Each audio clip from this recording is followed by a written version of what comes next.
activated. Hello again. I am your AI co-host, and welcome to 3reate. 3reate is a podcast focused on the process of doing and the process of novel invention, all from the foundation of creativity. Each month will bring you no more than 5 episodes through the lens of art, science, and/or technology. You can support this podcast at patreon.com/3reate or at ko-fi.com/3reate. A follow-up from last week's episode on discussing when will AI take your job. This episode delves into the future of work and education, significantly impacted by the rise of AI. Andrew and Nathan challenged the traditional 4-year college degree, highlighting its exorbitant cost and often poor return on investment, as graduates frequently require extensive on-the-job training. They advocate for embracing skilled trades that sometimes recruit students even before graduation. The hosts champion the return of apprenticeships as a critical solution. This model, where individuals learn practical skills directly from experienced professionals within a company, fosters genuine competence and growth. They also discuss the potential for technology to enable hyper-individualized learning, moving beyond rote education.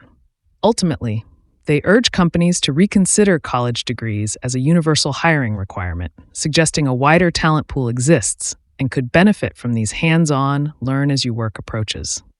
And now, the humans.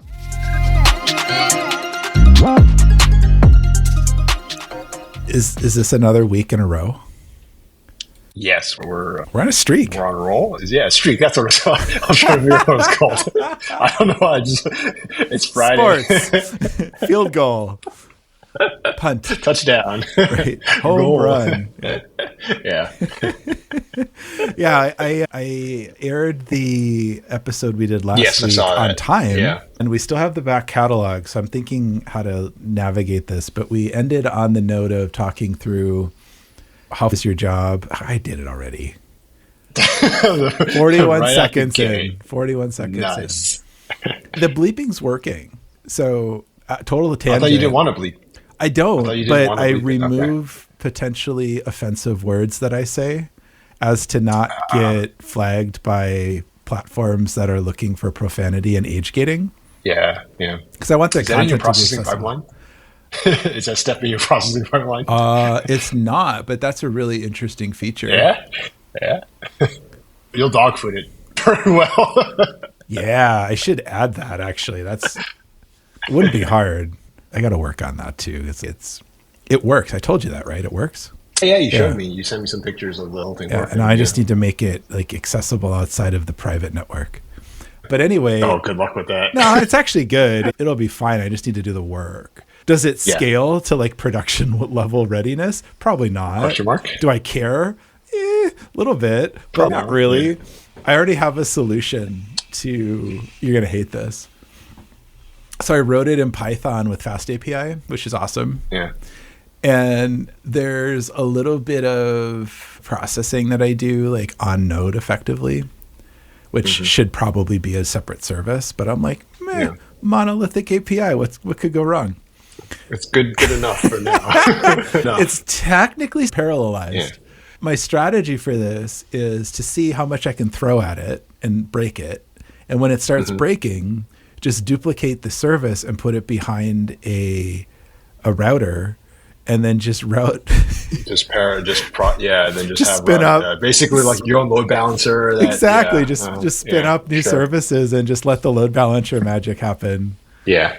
And run it, right? I don't hate it, by the way. I hate it. I think it's dumb, but I'm like, whatever. Like, it's way easier to do that than it is to try to make a proper service. And like, for the scale that I'm expecting, I don't think that strategy of like just making things bigger and wider is going to be too bad. And then if I really want to get fancy, you just auto scale it. Yeah, deal with it when you get to that problem, right? Yeah. But anyway, so I'm removing the cursing. Yeah. So try to not get flagged by, because it was at AgeGate. So like the platforms now, I think I've talked about this, but they apparently decided that profanity and some other content, which isn't named anywhere, will make it so that only people 18 and older can listen to your stuff. And I don't like that.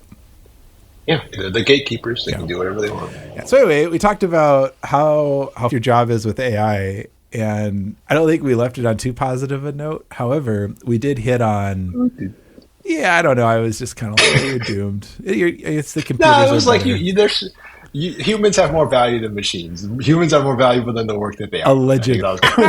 We were ending on a good note. So if you haven't listened, listen. I'm going to I probably will release this one this week so that they're both in order. Yeah, it makes sense. Yeah. I was going to suggest that. Yeah, a fast follow. And it's now, I guess it's a 2-part series.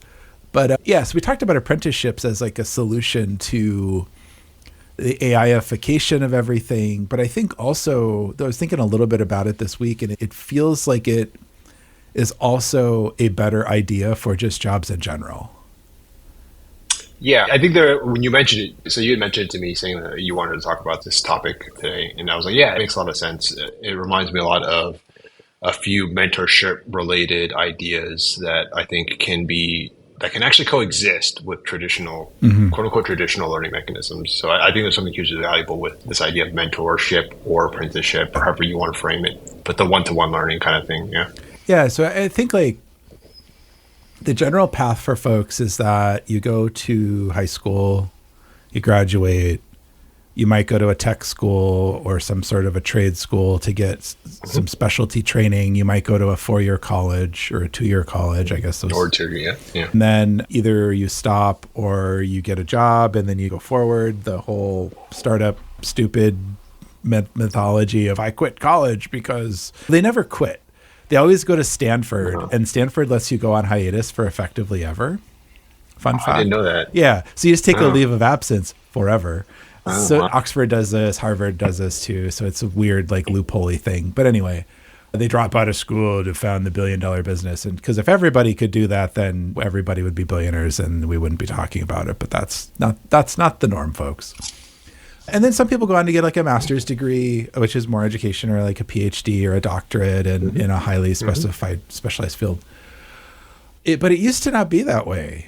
And in some countries, it still isn't really that way. Like I like the European system where you have an aptitude test that you take, and then they funnel you into a direction of a research-based higher education track or a trades-based or skill-based track. And I think in the US, trades and skill-based things are looked down upon. And I think like calling that out and then also dispelling that myth where there's like absolutely nothing wrong with pursuing a trade. And I think, frankly, most people should not be going to a 4-year college or more. Like they should be going to a trade, go learn some skills and go make some money. Is this nowadays? Given even like when I was going through, so I have a master's. Sure. I have a master's. Yeah, let's call it that. Right. Just disclosure. I don't know. If you want a master's, go get one. I don't think most people need it. And I don't think that there's a lot of value for a lot of people in it. But if you are interested in it, do it. But the cost to performance or whatever, the cost to earnings for this is so ungodly ridiculous. I have some family who's graduating or had graduated this year and they're looking at going to school, and they were looking at high school. Yeah. High school. Okay. Yeah. And they were looking at college, and they were going to a good state university, state school, not private. And they were looking, I think, at $80,000 a year for just an undergrad. So that's probably 4 years. That's $260,000. It's quarter of $250,000 to get an education so that you graduate, and the median salary with a bachelor's degree is like $70K. Like that math does not make sense at all. If that was an investment calculus for me, I'd be like, absolutely don't do that. We're slowly bleeding into the philosophical what's the value of higher education schooling, but there are lots of question marks. But I believe it, and I have it. I have a master's. I went back.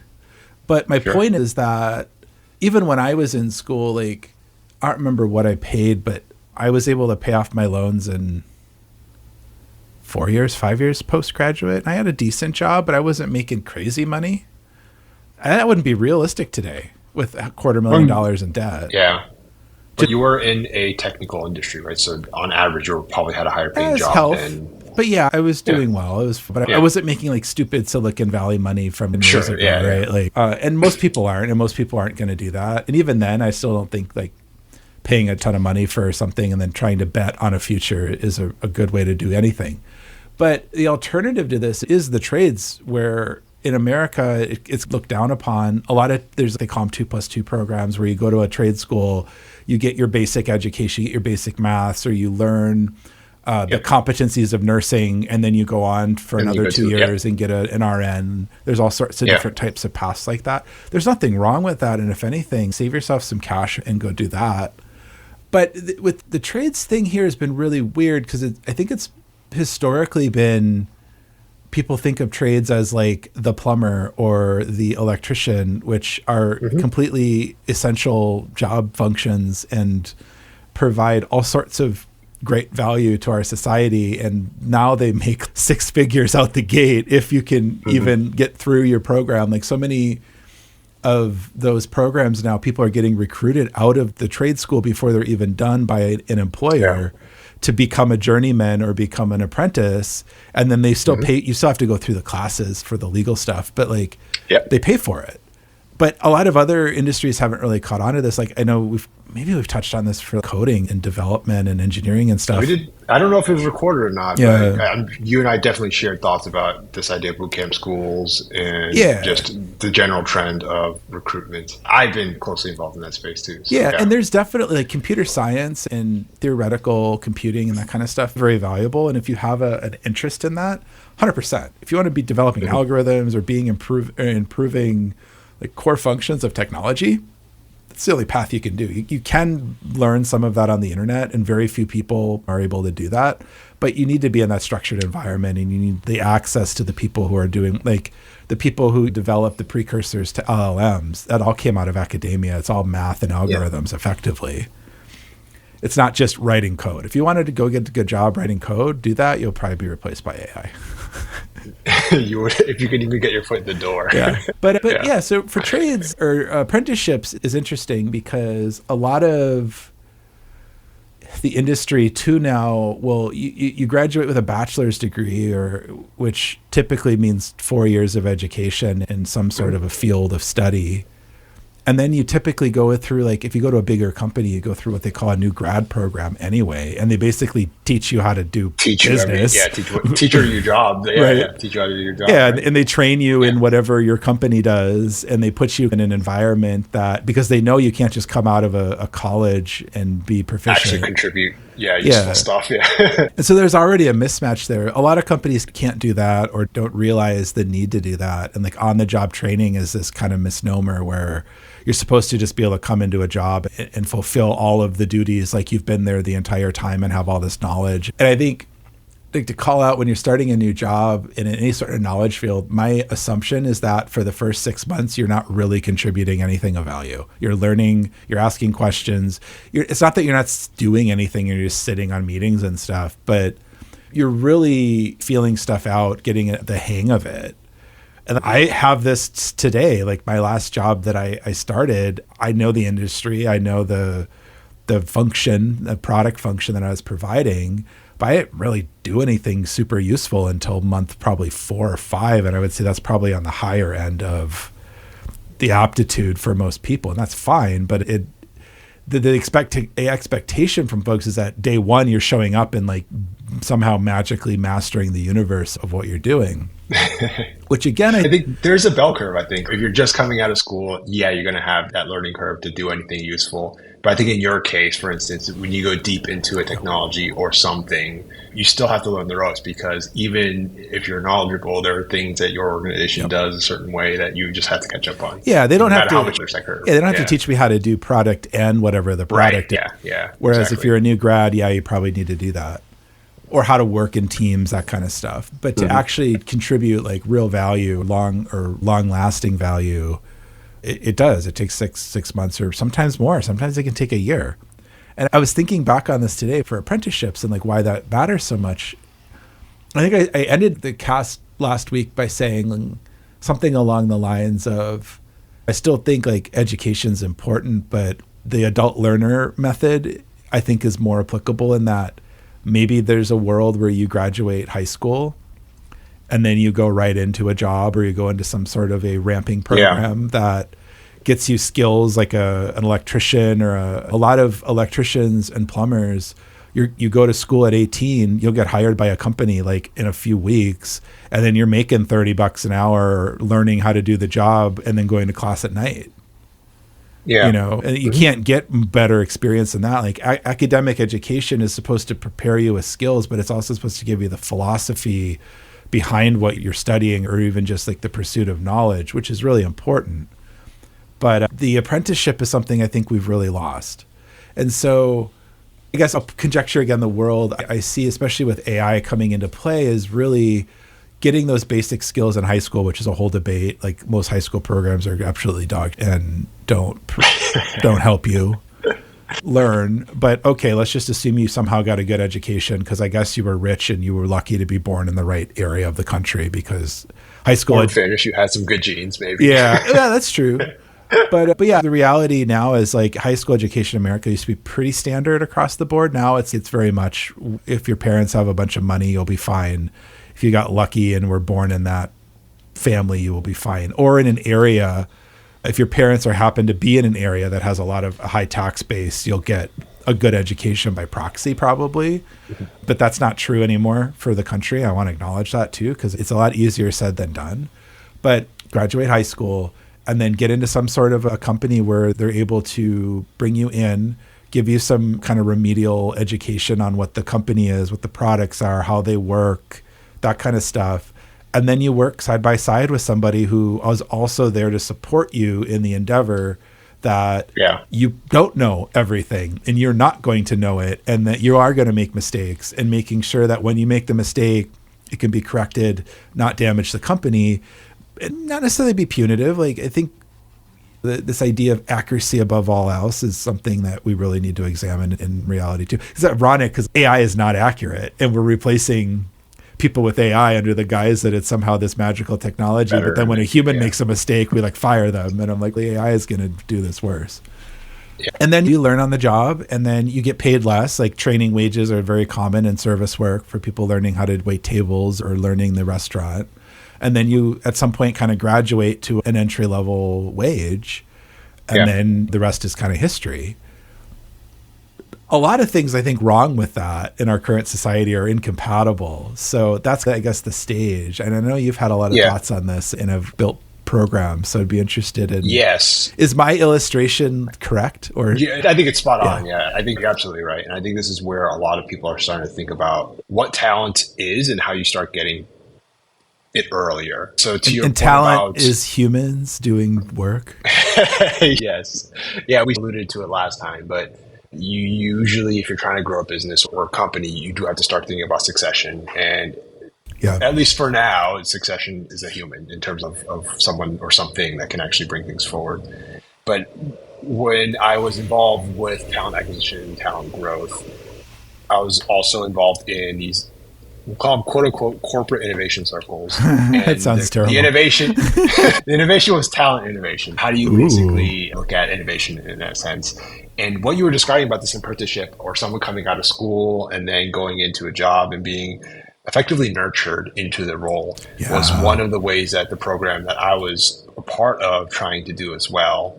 It was internships. I think internships currently are done poorly. They can be used way more effectively. So the idea was you still had to get people while they were in college. So there was some self-selection bias there, but once you can actually recruit those people into an internship program, you have a dedicated internship program that borrows a lot of ideas from mentorship or apprenticeship. So, for instance, I was in the role of catering to each of the individuals that were in the internship program and trying to guide them towards doing their job or what their job would look like if they eventually got hired. And that was a key metric that we had, was what is your conversion rate? Yeah. Once you get an intern, what's the rate at which you can convert? So there's a few tricks and gotchas with it, but I think the process was ideal in the sense of borrowing these ideas of taking someone who doesn't know what they're doing in your job or in the job that they might have if they were to be hired by your company. You teach them in the internship program, and then eventually when they turn in, or when they actually, what's the word? Blanking on the word. But when they actually get hired, when they get the offer and you bring them in, then they hit the ground running. So that was the idea behind this corporate innovation in terms of talent. That was the idea was you find a headquarters near college campuses, and then you dig deep into the recruitment process to get them early and hold on to them, because you teach them early. You can bet, if you give them the offer, that once they start contributing, they can actually start contributing right out the gate because they had the internship programs to learn how to do it. Yeah. And that's interesting, like for the ROI question, because I'm sure a lot of people are saying, I don't want to just spend a bunch of money training people and then have them not being productive. Okay, but the counterbalance of that is you just hire them anyway, and then you throw them into a position, and you probably have a high churn rate at your company. You definitely have a productivity hit regardless. I don't care if you're the most competent, smart person on the planet. You put another human being into a team of people who have been working together, have established norms, all this kind of stuff. It's disruptive. Everybody can have the right intentions. Everybody can do literally everything perfect. You're still disrupting. And you have to acknowledge that. And if you're putting someone in who's just not skilled or doesn't have the information or the ability to survive in that environment, it's going to be more disruptive and probably fail. I think we've talked about that. I've had teams like that before where we've had too junior of people on things that they shouldn't be, and how that really hampers innovation because they don't have the skills and the knowledge to be able to know when they're stuck, not try certain patterns, those kind of things. But if you have a team who's mostly senior and mostly experienced, and you introduce people at a junior level in the right environment, it does hit, because again, it's just a new person in a new way of working and a new dynamic, but it doesn't hit nearly as bad. And then oftentimes that person coming in has a far better experience going forward and tends to stay more. To your point on internships, that's a really interesting thing, because I don't know what an internship is anymore, to be honest. Yeah, I think that's the idea, was take this idea of this, whatever internship is supposed to be, and actually make it mean something, right? At least in terms of the program we were trying to run. But yeah, I don't think there's a set definition. I worked for a nonprofit for a while. I was on the board of nonprofits. And because it's volunteer-based, a lot of times you get who you get. There's laws around what a volunteer is now. Like back then, there really wasn't. Weird. It was pretty loose. Yeah. Now their labor laws are catching up. And the thing that we were getting caught in was, when I was on the board, sometime in there, the labor laws changed to reflect that like an intern basically cannot be providing supplemental labor.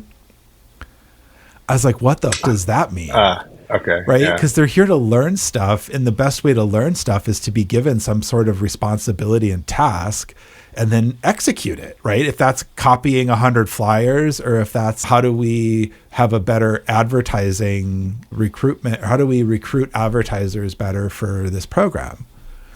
And it's a weird line, and I don't know that we ever really solved it while I was there, but we're trying to really invest in marketing. Social media was relatively new. Like, it wasn't new, but it was like slowly being utilized by companies and nonprofits to get the word out and try to recruit, get sponsors, that kind of stuff. And so we wanted to invest in that, but it was this weird catch-22 of, we didn't have the budget to hire a full-on social media marketing person. Yeah. And so we made it an internship. And so the person who did it got paid. I was big on getting paid. I was like, we're not free labor. I don't give a, we didn't have a money, a nonprofit. We were very lean, probably too lean. That's part of the problem, but like, whatever. We had the money we had, and we allocated it the best way we could. But I was like, this person has to get some sort of like financial benefit. Financial compensation. Yeah. They're learning, they're getting knowledge. And I had to fight on the board a little bit, because people are like, wow, they don't have a degree. And I'm like, what does a degree prove? That, I don't know, the person we hired pretty good, like they had some experience doing social media for companies already, not 20 years of hardened ad person, but it's not like they knew nothing, and they had some good ideas, creative direction, that kind of stuff.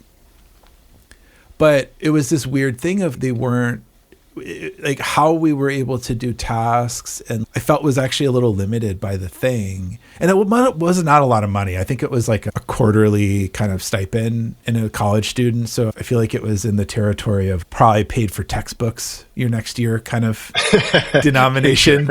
Yeah. And it was performance based. Like if you suck and you don't do the job, you're not getting the money, but it's also, here's what that criterion is.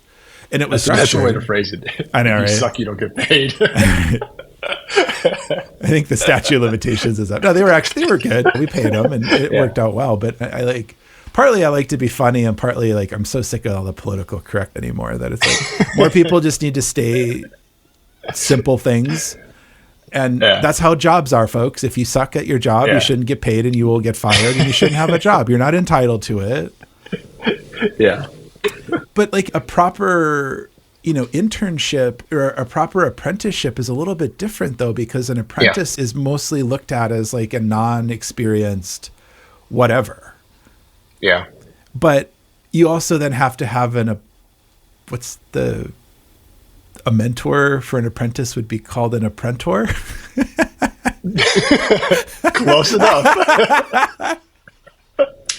The apprentice, we can use it, right?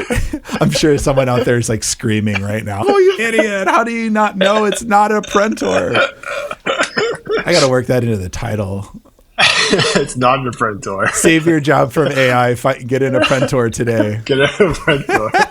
3reate.com/apprentor. But they have to have somebody to be in that role, and also that's a skill set. I'm not good at it. I'll admit it. I'm not a terrible mentor, but if you don't know what you're doing and you're not really experienced, I am not the right. We've covered this on the podcast, right? I can see that from you. I'm not your person. If you're very good and very experienced, what is it? It's a teacher, coach, mentor. Is that is that a phrase? There's a frame. Kind of there's a framework for the levels of involvement that you have in somebody's. Oh, I was not aware of this. Yeah, a teacher, there's a framework. I'm pissed off more people now. They're like, oh my God, I don't know. How do you know it's that framework? But it's 4 levels of interaction with people. And so like a teacher you're a student, you don't know anything, and they're literally teaching you, right? They're teaching you how to read. They're teaching you math. They're bringing you into the domain or whatever. I'm missing one. There's typically 4. A coach is somebody, if you think about it, they're not teaching you how to play the sport. They're trying to make you better. They're trying to refine it. They're trying to organize a group of people on a team. That's a very different skill set than trying to teach somebody how to play baseball. Trying to make you a better hitter is coaching. Trying to teach you the sport is also coaching, because if you've ever done sports in the first time, like the coach is probably teaching you some of that. But that's not typically coaching. You think about professional sports, right? They're not teaching LeBron James how to play basketball. They're bringing in people to help coach him to make him better, which is a different skill set. It might be the mechanics of how he's running versus how to shoot the basketball. But all of those attributes make a better basketball player. And then there's mentor, which is not somebody who's really giving you pointers per se. They're giving you more guidance or sharing learnings that they've themselves gone through in a way to help you grow. Yeah. But my point is, I'm probably a better mentor, I'm an okay coach. I can teach. I hate it. I really hate it. I'm good at it, but I don't like it. Coaching I'm okay at, but mentoring is really, I think, my jam. But if you're going to apprentice, you probably need somebody who has all 3 of those skills, right? They need to be able to teach you something that you don't know. They need to be able to refine what you do know and what you are able to do and make you better and coach you up. The mentorship's probably pretty light, but it's also, hey, here's the future of this career. Here's the future of where you're going, and helping provide more of that high-level guidance. And it doesn't necessarily have to be a person that does that, but I think to be an effective apprentor, you really have to. Nice. We're making it a thing. It's a thing. Word of 2025. That's going on my bio. Apprentor. Inventor of the Apprentor. Inventor of the Apprentor. Inventor of the Apprentor. I like it. Yeah. It's got a ring to it. Yeah, especially with AI and being able to use the tools, but then come in, I think that teaching piece becomes less important because the internet exists. You can How do I write a marketing plan? Ask AI and it'll probably tell you. Where did you get the sources? It'll probably tell you. Half of them will probably not exist, but the other half hopefully will. And then you can go read. Yeah. That's also a skill you learn in college, which is why college is important, but I don't think it's necessarily required. Mm-hmm. And then they can, that marketing plan is, or that, you don't say that for folks out there. The Apprentor should not diminish the work of the apprentice. There's something called tough love. This is my problem, because I'll be in meetings and someone will be like, "Oh, what do you think of the performance?" I'm like, on this, and I'm like, "It's dog shit." And they're like, "What?" And I'm like, "It takes way too long." Walks like a duck, talks like a duck. Somewhat recently, I had this conversation, and they're like, "What do you mean?" And I was like, 10 seconds is too long. They're like, "Why?" And I'm like, the average human perceptiveness of like, it takes too long is about 800 milliseconds when it comes to technology. Yeah. Short. Wow. When you click on something and it don't do something, if it doesn't it's load, about 800 milliseconds before you're like, damn, okay. That's slow. And like realistically, being able from like time to click to interaction is, I don't know, maybe 3 seconds. It depends on what you're doing. It depends on what you're trying to service. But generally speaking, my guidance on this kind of stuff is like, things should be as fast as possible, but like less than 5 seconds. Loading, or and there's tricks so you can like do lazy loading or painting frames and that kind of stuff and give the perception that things are happening. If you just present someone with a blank screen and they're waiting and then all of a sudden the content pushes forward, that's a bad experience and it feels way worse than if you are waiting on a screen and you're seeing stuff pop up and you're like, oh, I can read this, or oh, that's not what I'm looking for. Oh, so there's some tricks there. But I'll just say it's dog There's shit. There's some history in that too with video games. I don't know if anyone's a fan of video, like the tear rendering. Instead of tear rendering, you would do double buffer, or you render the next screen so you can show it while the first one. Yeah, or the stuff that you've already rendered is stored in memory. So you just so you don't have to re-render. Yeah, like Doom is great at that, right? I think there's 2 wall textures in the whole damn game, and they just cleverly intersperse them to make each wall or hallway look unique. Anyway, but the skill sets need to exist. I don't know, did we even cover a topic? I feel like I will say, so I'm actually going through this process now, right? So I'm taking classes to get my electrician's license here in Puerto Rico, and I am Who's seeing your Apprentor? The difference. I technically, it's my teacher, the one who's teaching me the classes. But as you're describing the delineation between the styles, I could see how that makes sense, but I also see how in some cases they blur together. So just having the camaraderie with the person who is your XYZ or Apprentor or whatever you want to call them, I think that adds already to the relationship. And there isn't necessarily they don't have to necessarily fulfill all the roles of a teacher in order for them to be that quote unquote teacher.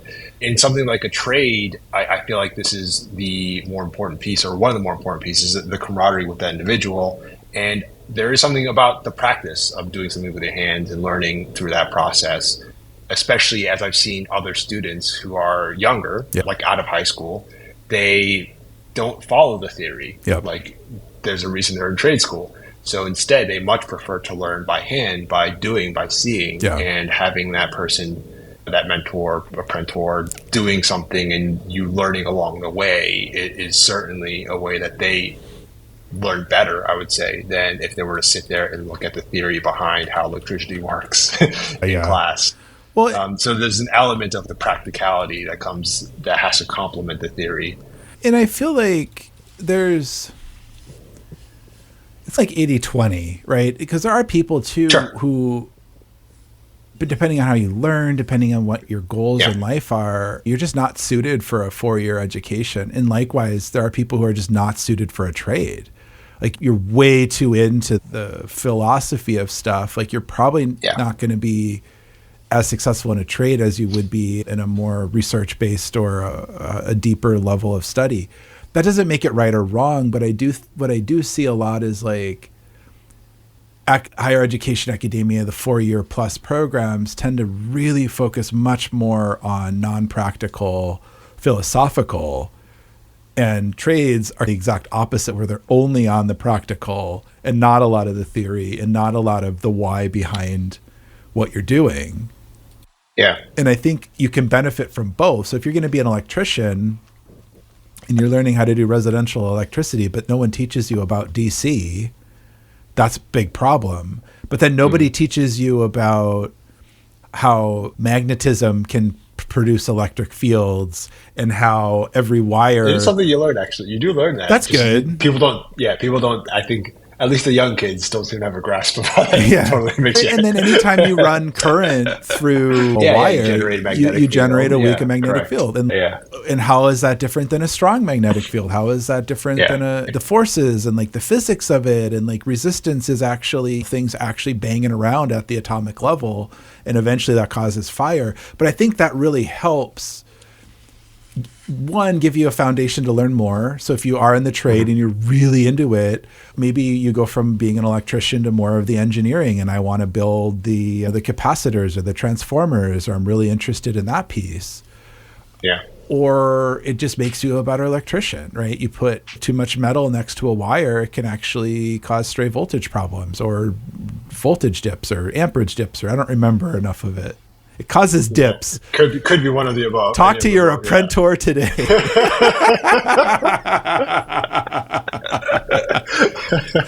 All right. I know you have a hard stop, and we got started late. Yeah. Well, one thing I will say is I think the common trend here is there is an element of hyper-individualism. I think that matters when it comes to education. Yeah. And that the idea of an apprenticeship is one where ideally the Apprentor is offering enough value on the hyper-individual level. Right. I don't know if this is a topic we get into or not, but I think that was one of the, maybe I wouldn't say holy grails, but it was definitely a target for education when people start to see the promise of scalability of technology. So can you build the hyper-individual tutor that teaches you what you need to know specifically so that not everyone is in the same room learning by the same book at the same exact rate, because we're all different. Well, that's what technology should help enable, right? This idea of like rote education, that everyone sits in a desk and listens to a teacher talk for 20 minutes about history, and then you take a multi-choice test, is the only way to learn, is insane. Yeah. And because there's only one teacher and there's 30 students or 50 students or 100 students or whatever, that's the model that tends to work the best probably overall. But with technology, we have ways now to actually get creative on how we do that and approach things in different ways, because the teacher doesn't necessarily have to create an entire lesson plan. They could create alternative versions using AI or something, and then probably need to double check it to make sure it doesn't hallucinate.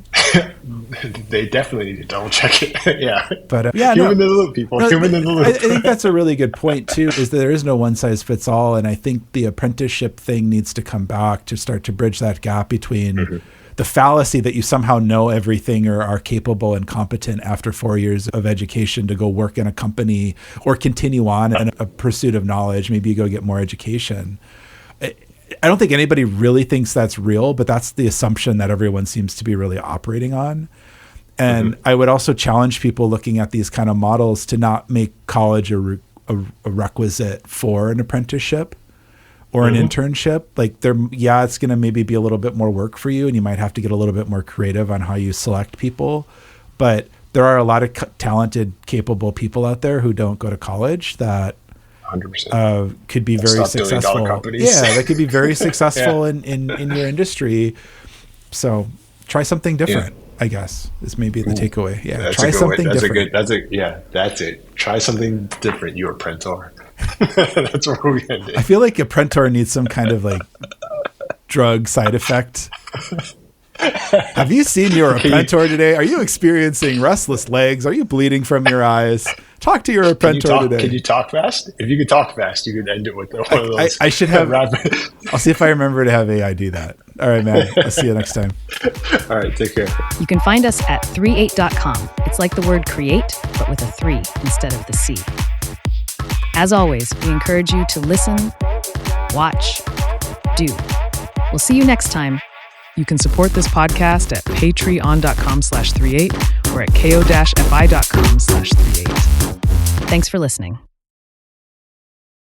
Side effects of Apprentor may include, but are not limited to, an unnatural calm in the face of catastrophic mistakes, the ability to translate nonsensical questions into teachable moments, and finding the phrase "good try" becoming a primary part of your vocabulary.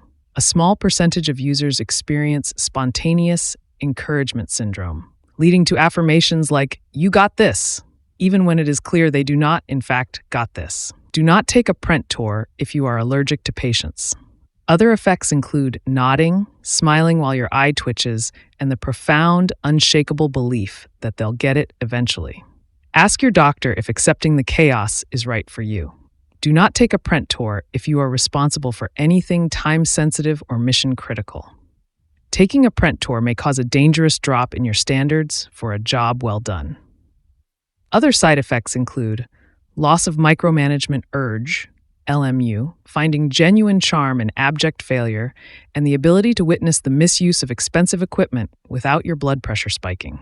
Some users have reported an increased tolerance for loud sighs, eye rolling, and phone checking.